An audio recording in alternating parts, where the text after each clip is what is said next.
Shalom, saudara yang dikasih Tuhan. Kita kembali lagi di dalam pembahasan firman Tuhan. Hari ini kita akan mengupas tentang akar pahit.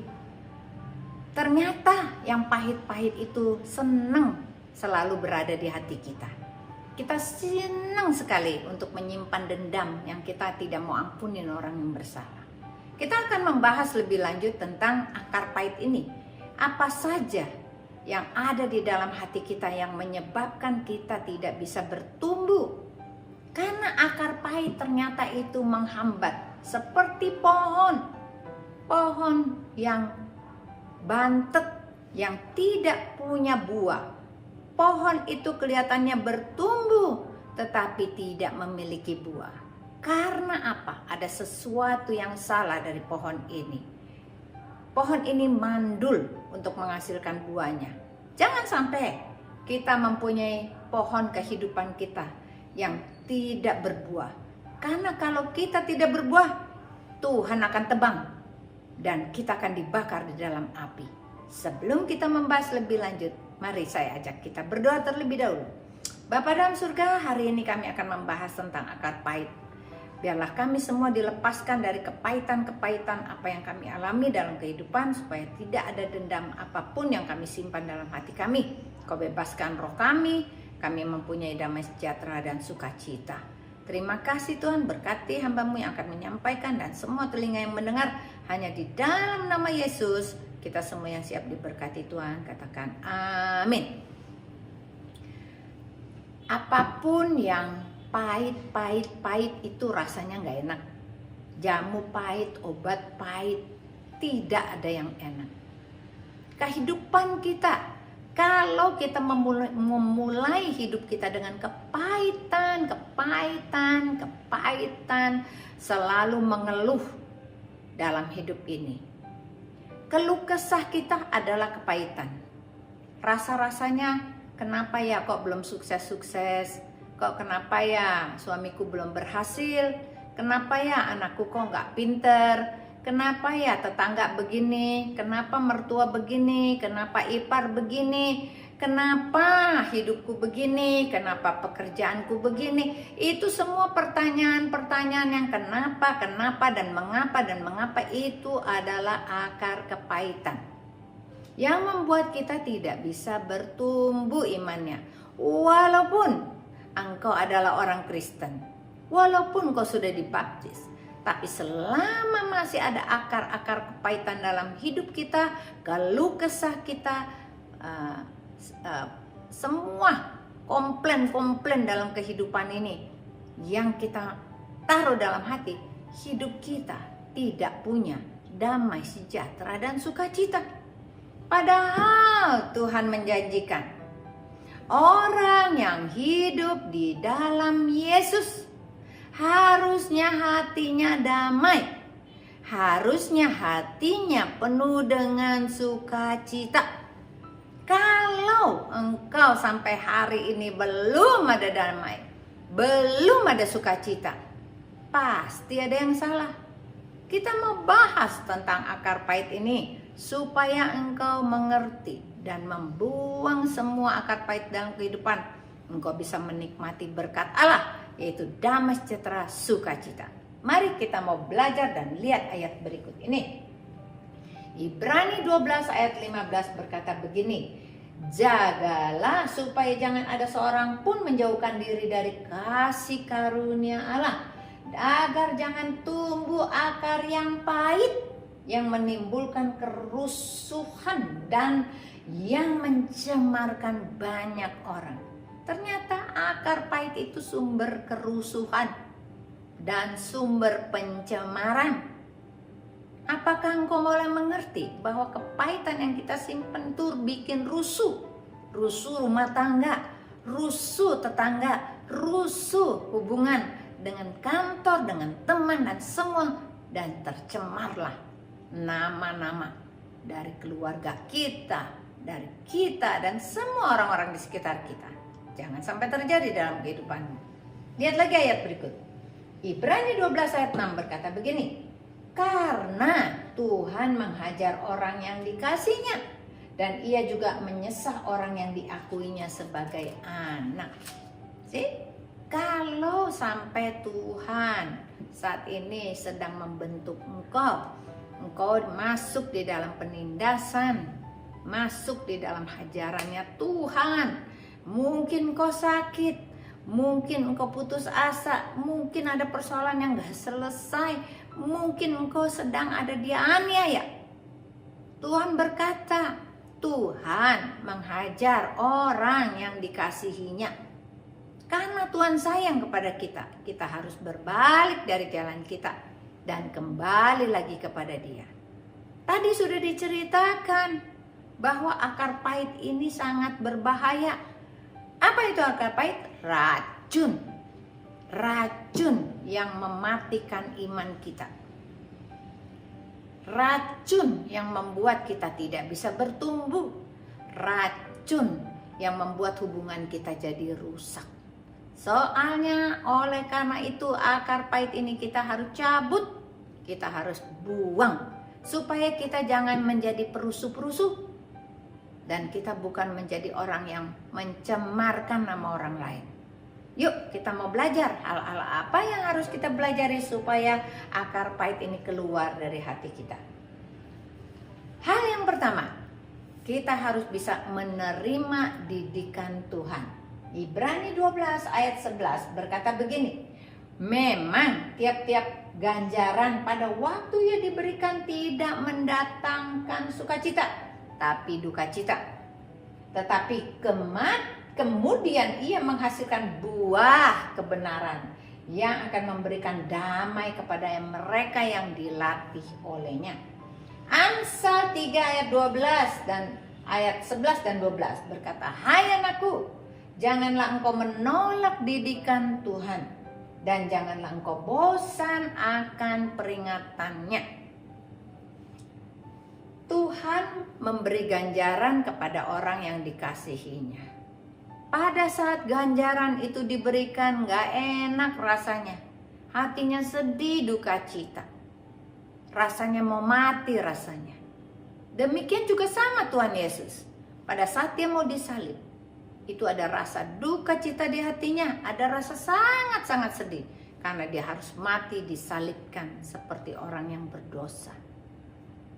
Tuhan berkata, ganjaran Tuhan kepada kita itu mengajarkan sesuatu tentang kerendahan hati. Tuhan bilang, Tuhan kalau didik orang sampai orang itu hancur, sampai dia dilebur seperti tukang periuk, dan dia akan dibangun kembali menjadi ciptaan yang baru. Sadarkah bahwa Tuhan sedang membentuk engkau? Sampai kapan ya? Aku ini udah jadi Kristen udah lama loh. Tuh kayaknya nggak berhenti-berhenti. Aku tuh diganjar terus sama Tuhan. Kenapa ya? Apa yang salah ya? Mungkin Tuhan ingin melihat hatimu. Mungkin ku tidak melakukan dosa besar, tapi masih ada sesuatu yang di hatimu yang Tuhan mau latih.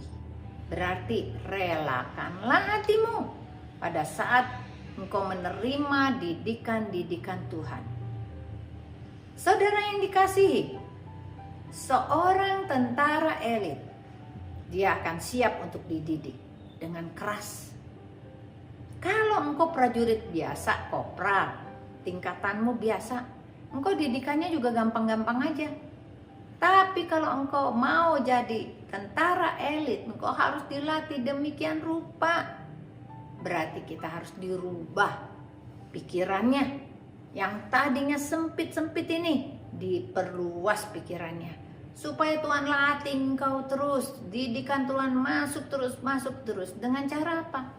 Berikanlah hatimu semuanya kepada Tuhan. Biarlah Tuhan yang didik aku. Kuasera whatever will be. Jangan berontak. Orang yang suka berontak gak pernah selesai.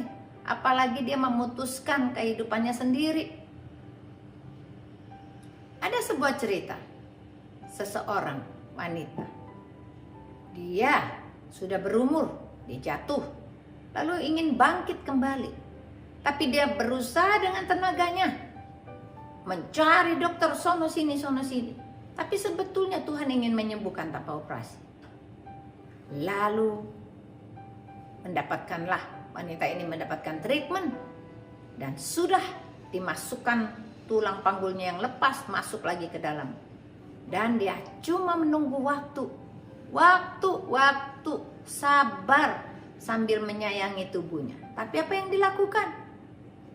Wanita itu naik turun tangga dengan kaki yang baru selesai di treatment. 3 kali, turun naik dan diinjeklah dengan kaki itu. Apa yang terjadi? Sakit dan bengkak. Jangan sampai penderitaan kita tuh bertambah, lalu kita berkata Tuhan itu jahat, nggak mau sembuhin aku, nggak mau menolong aku, karena engkau sudah take action terlebih dahulu tanpa engkau bertanya sama Tuhan. Apa menjadi persoalanmu? Persoalanmu bisa jadi lama, Tuhan jawab. Karena kita mengambil tindakan sendiri. Kalau kita sedang berdoa untuk sebuah perubahan, kita mulai take action, tanya orang pinter, tanya ke sana, tanya ke sini, dan memaksakan kehendak kita. Apa yang terjadi? Tidak akan ada jawaban, malah engkau bertambah-tambah luka-lukamu. Luka hatimu bertambah-tambah. Kenapa? Karena engkau tidak berdiam diri. Karena engkau tidak sabar di dalam menerima didikan Tuhan. Dan ada cerita lagi yang sangat menarik. Seseorang menerima satu buku resep. Dan resep itu adalah kue coklat yang sangat enak. Dibuat oleh master chef yang terkenal. Resep itu kemudian dicoba oleh kita. Kita mulai menyiapkan semua alat-alat dan semua tepung dan lain-lain. Begitu kita aduk dan semua adonan sudah jadi, kita berharap ini akan menjadi kue coklat yang enak sekali. Lalu kita masukkanlah ke dalam oven dengan timer yang sudah dikatakan nanti selesai. Seperti itu. Pada saat kita menunggu, kita melihat dengan tidak sabar. Kemudian kita melihat kue bolu itu naik ke atas. Dan kita pikir itu udah mateng. Kita buka itu pintu ovennya. Kita keluarkan, kita cucul, kita tusuk. Apa yang terjadi? Masih mentah. Belum mateng. Kita masukkan lagi ke dalam. Kita liatin lagi, gak sabar. Tidak mau tunggu. Kita lihat pakai perkiraan kita. Kemudian sampai 3/4 waktunya kita buka lagi, kita cucul lagi. Masih belum matang. Kita menanti lagi sampai belnya berbunyi kring. Lalu kita buka oven itu.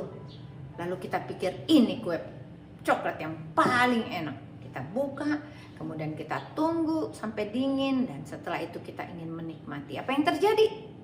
Ternyata kue itu yang kita harapkan enak itu sudah jadi keras kayak batu, dan jadilah kue bantet. Jangan pengharapanmu kayak gitu.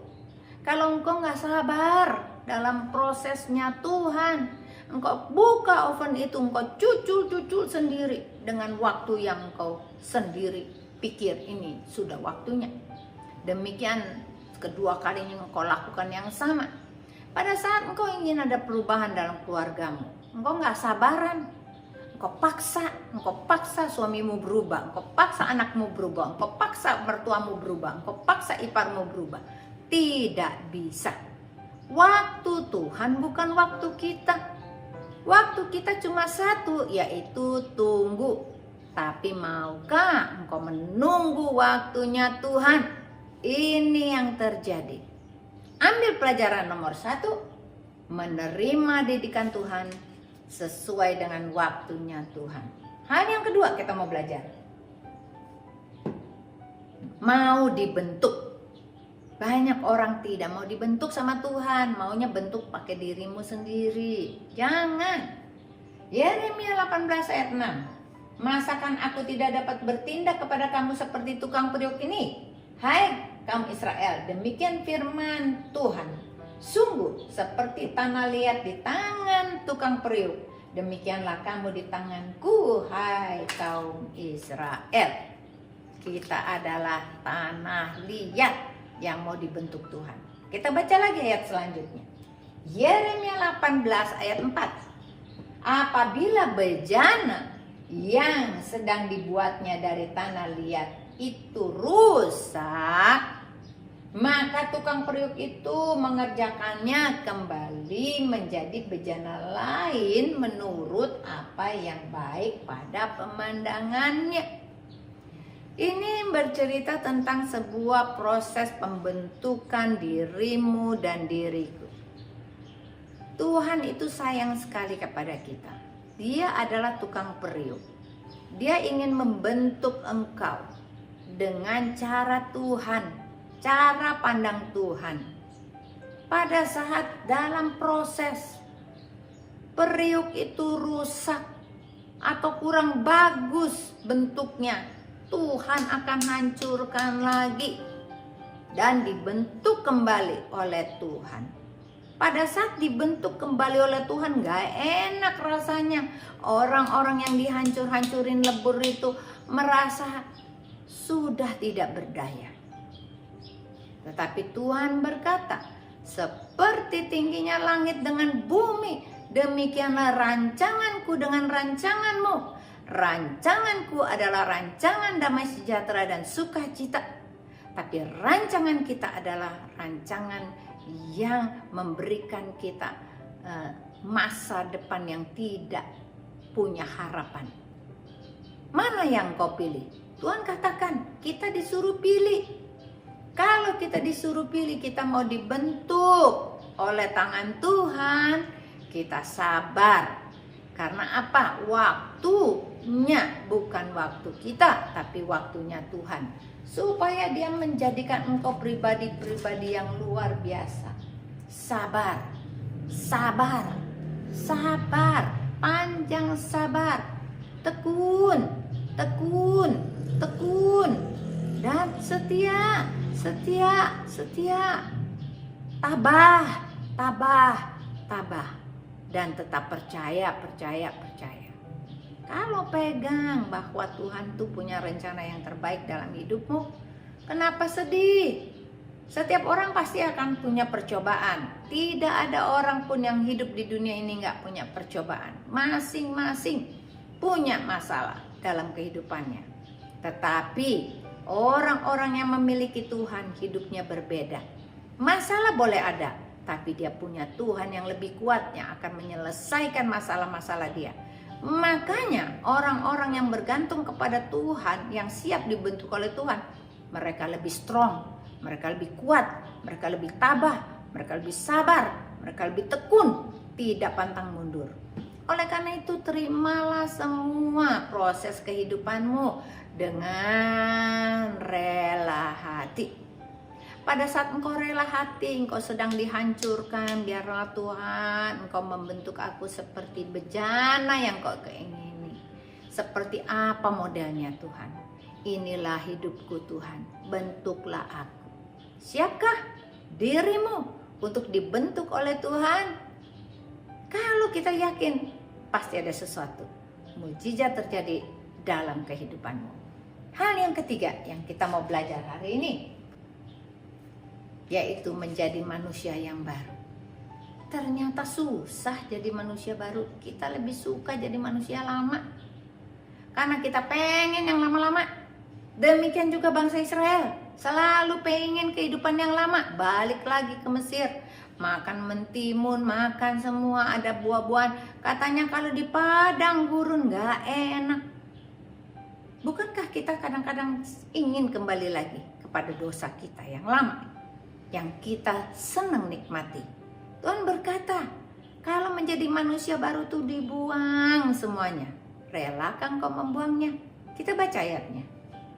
Kolose 3 ayat 8, 9, dan 10 berkata begini.